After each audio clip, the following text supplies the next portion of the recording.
Hey YouTube. So it's been a while, and I just wanted to show you guys my Woma python here. This is Cora. I hope you can see her. Of course, I use my phone to record, so I don't get to see it until afterwards.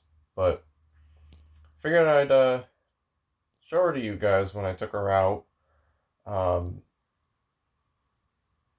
I hope this is all on the shot. As you can see, she's getting quite long.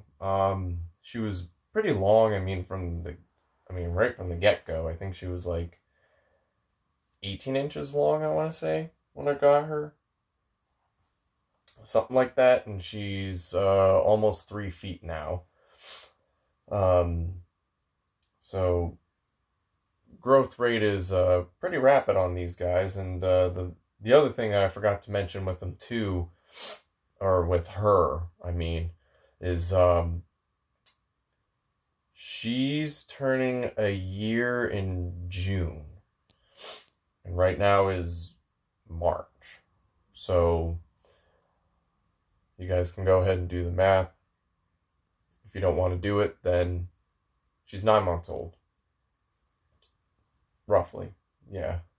It's coming up on 9 months. So, yeah, pretty fast growth rate on these snakes. I had read that it's not unheard of for these snakes to get about 4 feet within the first year of their life. Obviously, I'll see if, she's one of those, but yeah, I mean, as far as the growth rate is concerned, I mean, 3 feet in a year does not seem that impossible. And she eats really well. I try not to overfeed her because Woma pythons are prone to fatty liver disease. I know that's something that actually affects blackheads more than it affects Womas, because they're more of a reptile eater than the Woma is, but the Woma is still affected by it. This is at least what I've been told. So don't attack me if I'm, not 100% accurate on that. But so what I try to do for her, because she is a reptile eater, I actually feed her day-old quail. And I'll throw that in like at least once a month, if not like twice a month, because she eats every week. And I'll feed her one of those. So that way she's getting a really, really lean meal to help with her body to try to reduce the amount of fat that she will build up. Because mice and rats are a lot fattier than bird. In fact, if I'm correct, mice are even fattier than rats. But that also depends on the stage of life of the rat versus the mouse. So like a hopper, well, she eats small mice right now. But if she were to eat a fuzzy rat, yes, she'd be able to eat that much, but there'd be a whole bunch of fat that would come along with it, which might be a little too much for her little body to handle if I was to give her frequent meals of just being rats. So I try to offer her whatever I can. As I stated before, I do give her quail twice a month. And I'm trying to feed her where she gets a mouse and a rat, once a month each. Again, this way I'm giving her the fats as well as just the higher amount of protein and calcium that you'll get from like the quail, and the higher amount of calcium she'll get from a small mouse versus like a fuzzy rat. So again, I like to do that just because I feel that that can be quite effective. And the other reason why I'm doing that also is because I have a lot of picky eaters. Some of you guys might not know me,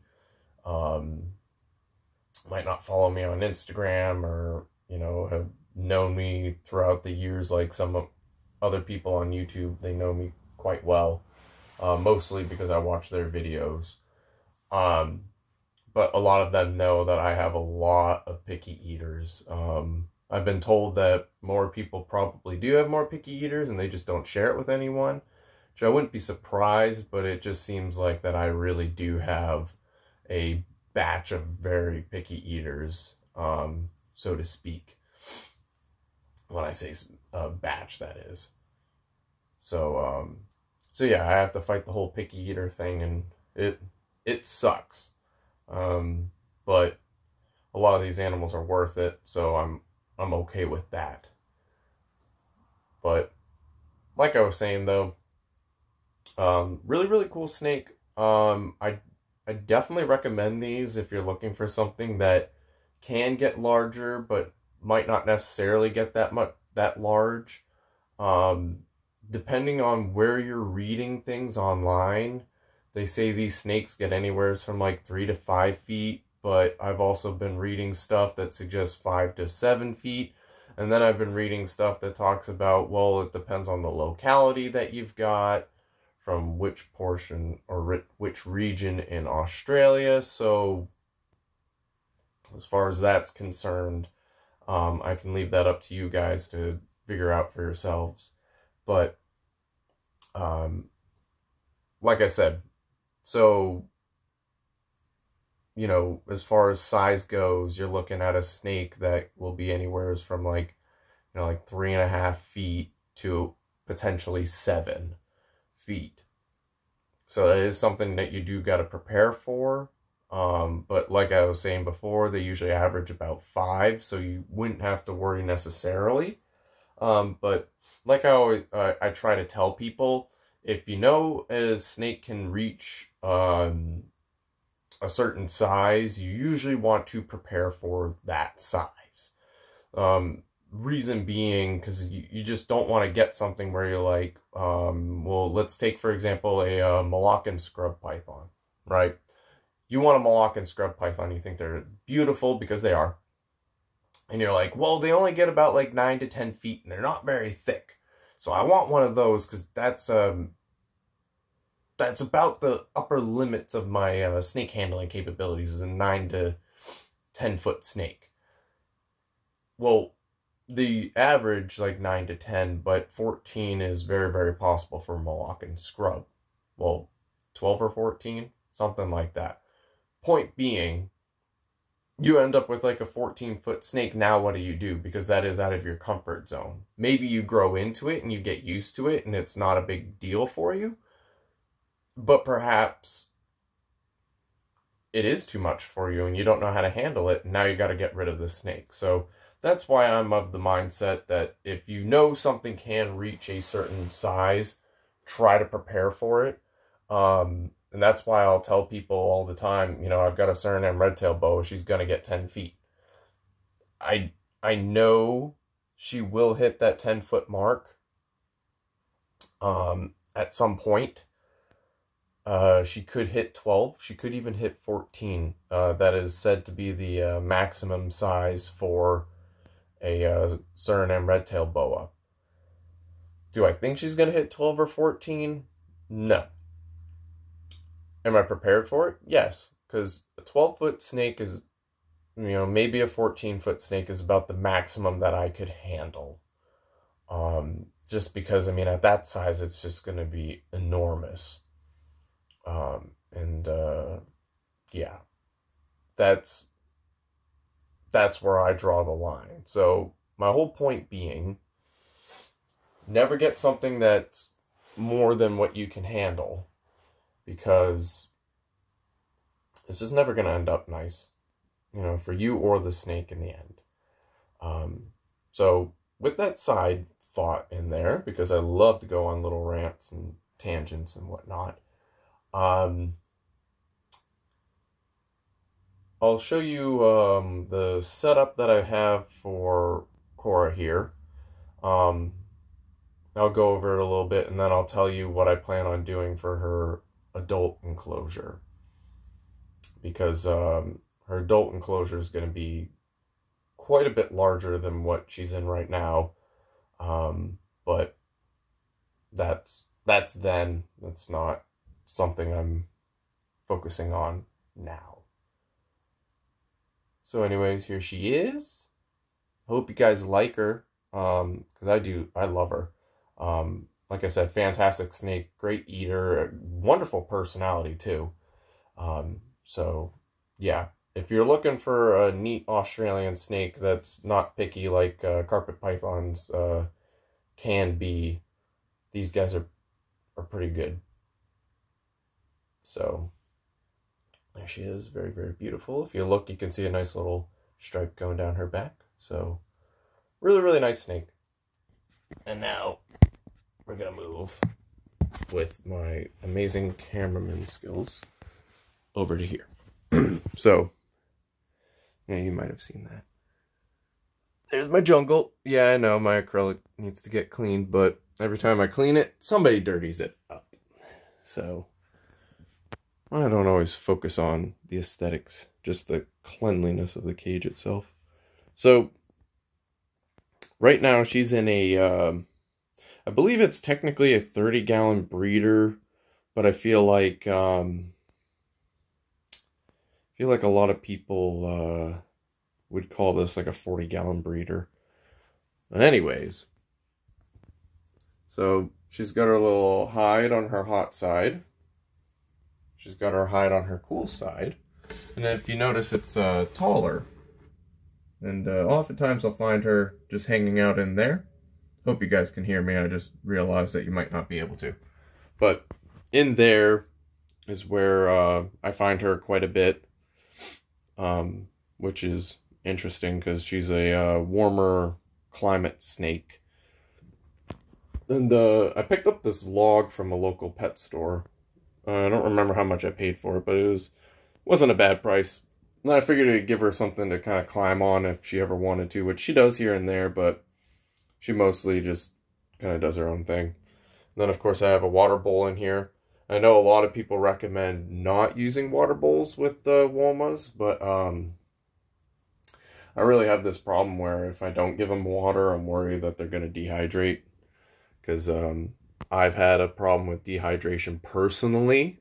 Like, I'm not talking about with an animal, I'm talking about just me personally. I've had a dehydration issue, so I just get kind of worried about that, so I just don't want to mess around with that. So yeah, that's why there's a water bowl in there. So yeah, nice little digs. I've got some locks right here that I put, well, they're clips. And I put them on the corners, keep her screen lid closed up in there. And yeah, she seems to like it.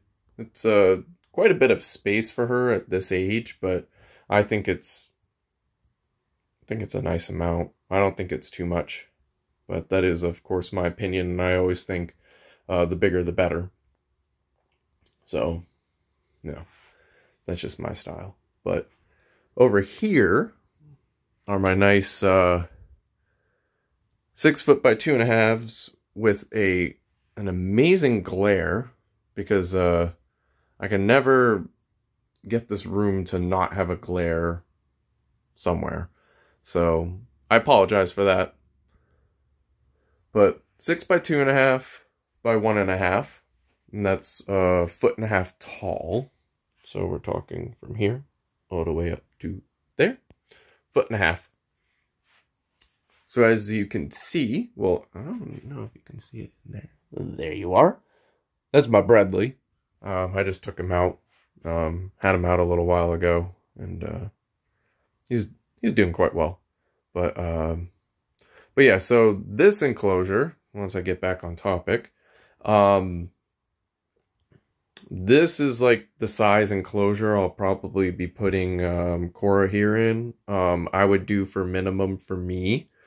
I know, again, there's going to be somebody who's going to go, oh, that's a little unnecessary, or this or that or the other, and it might be, but I'd rather give more space than not give enough, because that would always make me, that always makes me feel bad when my snake just doesn't have enough room. Because I got a few snakes that are kind of crammed for space, but I am sort of in the process of making new enclosures. So, but that's also based upon what my living situation will be in the next couple of months. So I got to plan around that so that I can figure out what size cages I'm going to build. And then once I do that, then I'm going to start swipping and swapping and moving snakes around and stuff and giving quite a few snakes upgrades, hopefully. So, yeah. I hope for the best for that, because that would be awesome if I could get that done within the year. And also, while we're at it, I might as well show you this. I hope people stuck to the end to see this, because right here is my northern emerald tree boa. Hope you can see her. There she is. She's turning 2 this month. I've had her for coming up on 6 months now. Very, very, very interesting snake. Based on what I read, seemed to be a lot more dull of a snake than what she is. She is very, very curious, very, very intelligent, and very strong. So, really, really cool. And obviously, as you can see here, this is a little PVC perch thing that I built. If you guys want, I can do a video on it explaining what I did, but I mean, I think just looking at this, you can get an idea of what I did and how I did it. I didn't use any glue to put anything together, in case that is a question. I just didn't know if the glue would be reptile safe. And I also wanted to make sure that I could pop it open and adjust things so this can be, you know, upgradable in the future for her, because she will get bigger. And right now she's in a 3 foot long, 2 foot tall, and a 1.5 feet deep. Oh, and also this is my bonsai tree. Leaves are looking a little rough on some of it, but we'll see how it does. I'm basically testing out, just seeing if the tree even works in here or not. If it doesn't. If it does, then, you know, that would be great. But yeah, I think this really covers you know, what's been going on in my reptile room. It hasn't been a whole bunch of stuff. It's just, you know, the usual Mike shenanigans going on. I guess I'll show you this really quickly. So I put my Jamaican boa is in the really thin one that's about the same height as the other one. That's a 20-gallon tall. I just flipped it up, and I put in a little piece of acrylic to be a substrate blocker for her, and I built a little ladder thingy for her to climb up. So yeah, that's for my Jamaican boa, and then my Dominican red mountain boa. Hopefully you're just going to see the reflection of everything in here, but you know, she's got her hide and her couple perches, and she climbs up it. You know, I'm planning on building her one of those ladders at some point, but I'm just kind of seeing how she takes to this, because I did just move her into this like 2 weeks ago.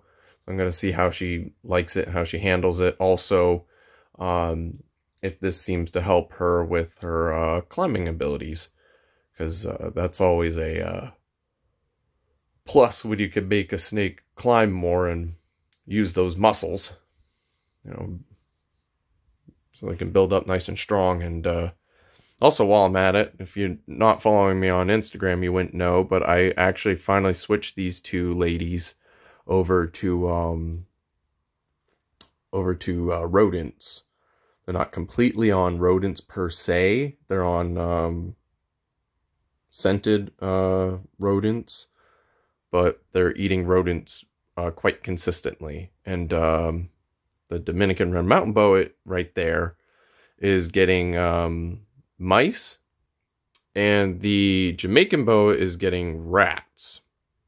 And the reason why I'm doing that is because I actually wanted to experiment and see which one helped with growth better, or if both are equal as long as you're feeding equal amounts to your animal. So yeah, that's just a little experiment that I'm testing out. And I figured they're good candidates because they're right about the same size. And yeah, so we'll see what happens. And yeah, I hope you guys enjoyed this long ranting video, because that's what I like to do.